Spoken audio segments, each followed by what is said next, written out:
What's the energy like in that building? What is it like? Oh, man, it's so good. There's nothing like Madison Square Garden and just playoff games in Madison Square Garden. It's been crazy here in this area, particularly with the Rangers doing what they're doing and then the Knicks doing what they're doing. And basically every night it's been a game in Madison Square Garden. So it's just it's a great vibe. It's a totally different vibe for Rangers games. I was just texting with Sean McDonough, actually, and he's called a number of these games. Mm-hmm.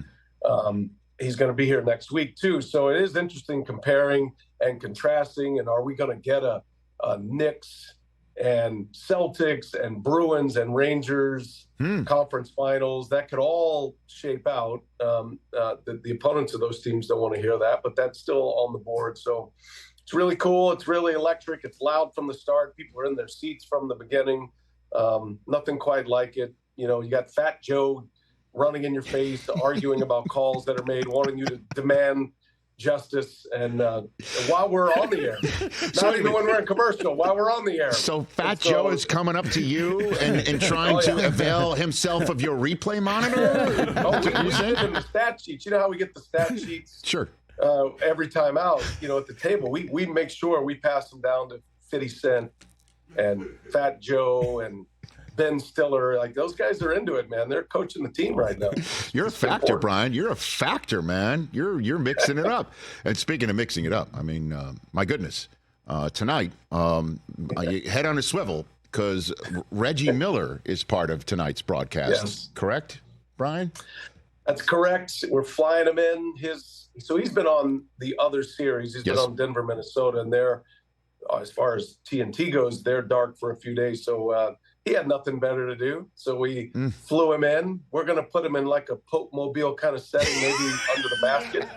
Or we're going to bring the Davis brothers in. So if the Davis brothers can make it, they'll sit right behind us, and then we'll be good. But I've worked a lot of games at MSG with Reggie, including the Stephen Curry three-point record-setting game.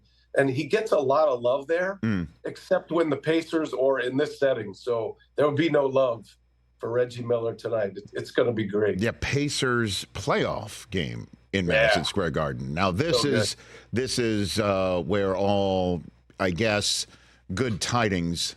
And hey, Reggie, great to see you. That there's none of that tonight. I can't wait, man. It's great. Brian Anderson here on the Rich Eisen Show. I don't know how much conversation you have with Jaylen Brunson before a game, or if it's anything like an NFL game where you do get a pre-broadcast chit-chat with a star or not. I'd love to any interaction you've had with him to see what's going on with him as his ascent is through the roof right now. Yeah, not much interaction from my seat. I try to leave those guys alone. We divide and conquer. So Chris Haynes is our reporter, and he spends a lot of time with those guys. And then our post-game interviews, obviously, we interact with them a little bit. Yes. But I've covered Jaylen and know him well and covered him a lot in college. I was doing Fox Big East basketball back in those days quite a bit. And, he was always kind of the same player for Villanova. Never dreamed he'd be this kind of player in the NBA for the New York Knicks. But to his credit, he continues to get better. His mechanics, the way he plays stylistically, playing off 2 feet is, if you want to get deep in the weeds, that's something that all those Villanova guys do. The shot fakes, playing off 2 feet, that's a Jay Wright staple.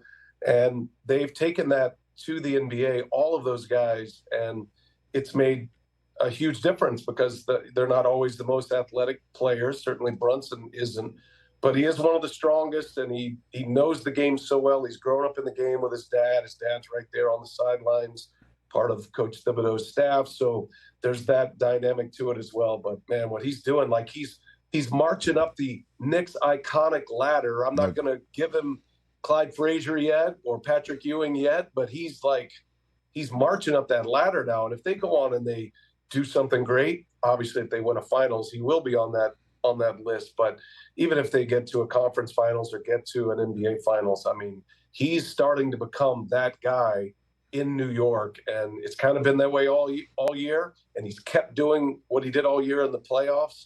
And so, man, there's a fever pitch for Jalen Brunson right now in this city. Yeah, I grew up a ferry ride away from where you are, Brian, in Staten Island. And as a teenager, loving Bernard King, I have the same feeling right now. Like, I truly feel like a teenager watching Brunson as he matches Bernard King's records over and over again, or surpasses them. And tonight, if he gets a 40-point game tonight, he would surpass Bernard King's franchise record for most 40-point games in a row in the playoffs. The question is, though, is it necessary for him to do it?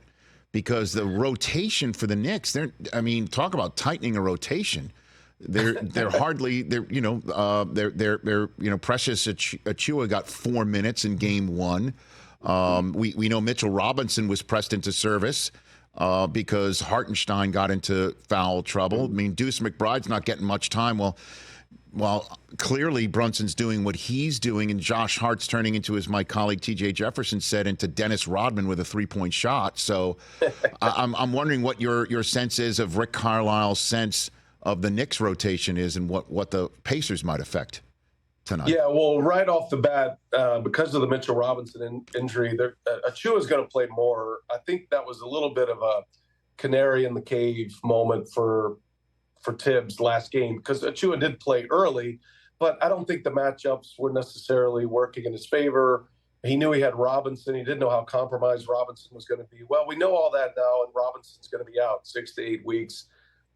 Poor guy's had 4 surgeries in the last 6 years on that ankle. So he's not a factor. You're already without Randall. And Bogdanovich is out too. So he's not coming back. So that kind of sets the rotation as it is. I don't think Tibbs necessarily wants to play 6, although he's always been a tight rotation coach, especially in the playoffs. But I think McBride's minutes will fluctuate based on matchups. I think Achiuwa is going to play a little bit more, but really in the NBA playoffs, the breaks are longer, but because of us, the timeouts are longer. You buy 30 seconds there, and then you're playing basically every other day. And remember, coming into game one, they had 3 days off. So those would be the reasons Tibbs would give you on why he can afford to do that. He would also remind you that every other coach has a pretty soft bench as well. Now, the Pacers aren't that way, but to answer the question, do they have enough stamina? I think they do. I think they're trained for it. They play this way all year. This is not different. So the minutes maybe slightly a tick up, especially for guys like Josh Hart who don't have the ball in their hands all the time. But it's generally how they play, and they play a lot of close games. They've already had, 7 games right now. So there's 6 of their 7 games have been clutch games, so meaning within 5 points, 5 minutes or less. So they're playing a lot of close, hard-fought, grind-them-out kind of games, and they've flourished in the fourth quarters of all these games. If you go into like second-chance points and offensive rebounds, and, in the last 4.5 minutes in game one, they didn't miss a shot or a free throw. They were 5 for 5 from the field, 5 for 5 from the line. So that doesn't present itself as a tired team, even though all of those guys were logging huge minutes, especially the Villanova 3. So I do think it's sustainable. And the way they play, possession-oriented, when it matters, the guy who's got the burden is Brunson because the ball's in his hands so much. But for the most part, they get to the foul line and they try to work clock offensively. So, they're minimizing possessions, trips up and down the floor. I think it is sustainable. I really do. I think it's and Boston's rotation's really tight right now too, except they're just blowing out everybody. Mm-hmm. All of their wins are 20-point wins. So I don't know who's got a better chance to win games, those who are tested or those who are rested. That's a big question right now. Brian Anderson here on the Rich Eisen Show. Did you get that line from Walt Frazier? That rhymed. Have you been around Clyde? Rested and tested. I've been hanging out with very famous rappers. Sounds like I feel like I'm absorbing rubbing a lot off. of that. It's rubbing off. Yes. As they're like, how Stan and I roll. We're kind of down there with Fat Joe and 50 Cent. Do you have to tell Stan who they are? Does Stan? No, he knows. Oh, he's in. Okay. All right. Fat Joe has a line, a Stan Van Gundy line in one of his songs. He gave Stan Van Gundy street cred.